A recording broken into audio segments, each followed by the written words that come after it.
Well, guys, this 650L has been ridden and ridden and ridden and ridden without ever being cleaned, checked, inspected.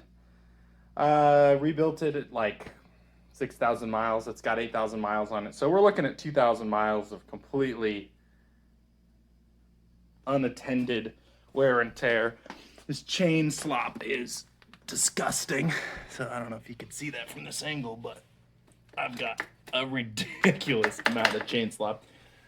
So we're gonna take her in the backyard, pressure wash this thing, see if we can't see some of the shine return a little bit here. Then we're gonna do a full oil change. We're gonna do new tires front and rear, and at least remove a link from the chain, because the way that chain is so loose, I'm already at my maximum chain adjustment here. But the sprockets appear to be in pretty good shape, which is kind of a side effect of, only making 28 horsepower. So we're just gonna get to it. Here we go, pressure washer time.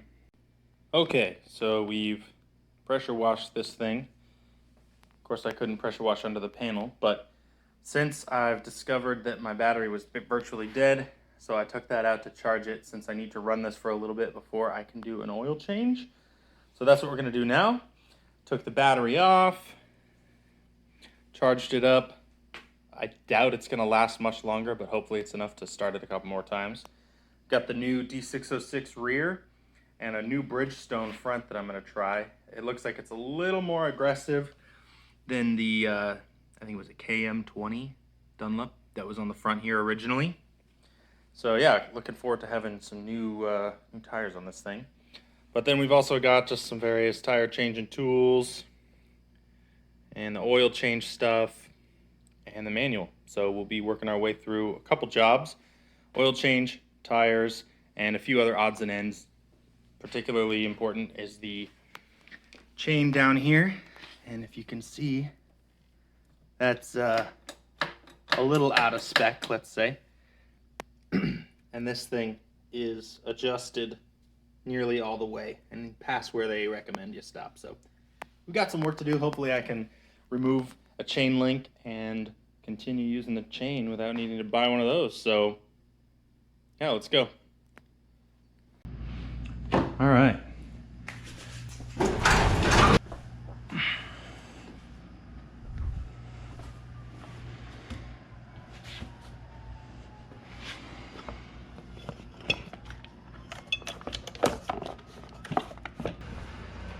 Drop this guy out of there.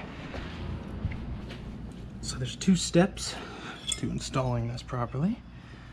Step 1 is to fish this in behind all of the wired in junk and set it on top of the battery like that. It's the battery retainer.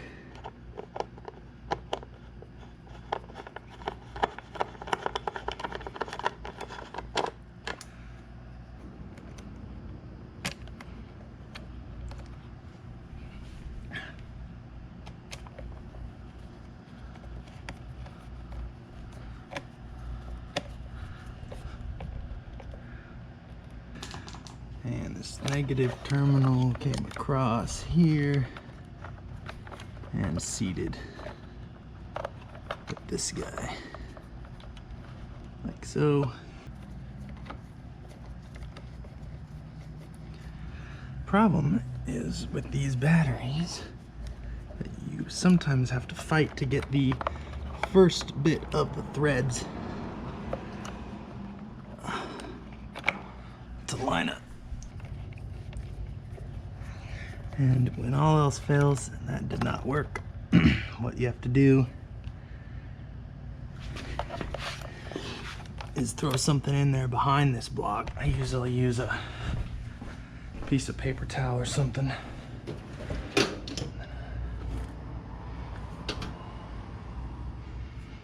A little screwdriver usually does the trick here.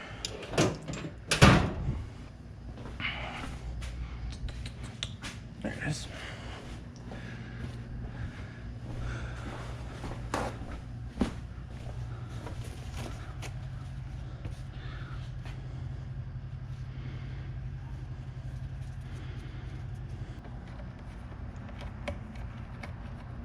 Uh-huh.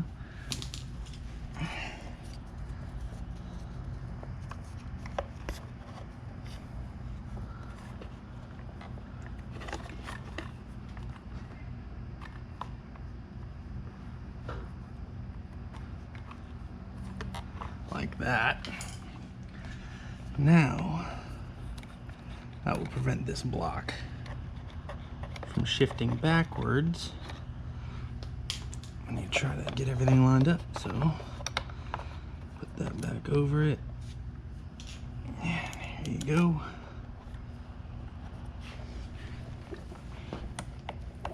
Alright, and this is where this one ran along top here.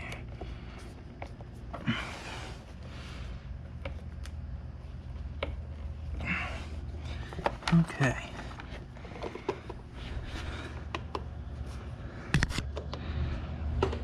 I apologize for the terrible angle, but as I've mentioned before, sometimes I can be barely bothered to film something. So there's that. Now the moment of truth.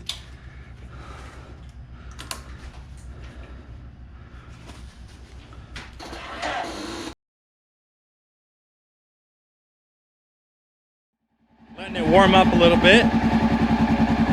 We'll get the skid plate off, change the oil. Okay, so oil change on this guy's a little tricky. Got a drain plug right there. Drains at a 45-degree angle right out of this downpipe. This motor is a dry sump, so it stores the oil way up there in the frame, hollow frame. So after you run it for a bit, most of the oil is actually coming out of there. And then there's also a secondary drain at the side of the engine casing. You gotta hit both of those.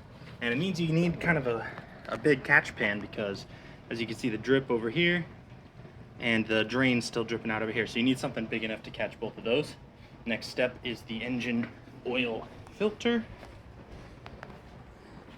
which is on the clutch side cover right here. So we'll take those 3 bolts out, just a little paper filter in there to replace. Okay, so this plate comes out and the filter's right in there. You can take it out like this. Something to note is that behind this is a spring. So when you put things back together, you got to make sure that that spring is seated in this little recession in the back of the oil filter. Here's the old one. Oh, great. And there's the new one. I always throw a little oil on the seals here just from my hands, make sure things stay lubricated as they connect again at the end. And we'll get that spring situated, push this back, and then keep tension on it until we get that cover in there so that nothing kind of gets moved out of the way. Okay, we just poured 2 quarts of oil into the fill port at the top here.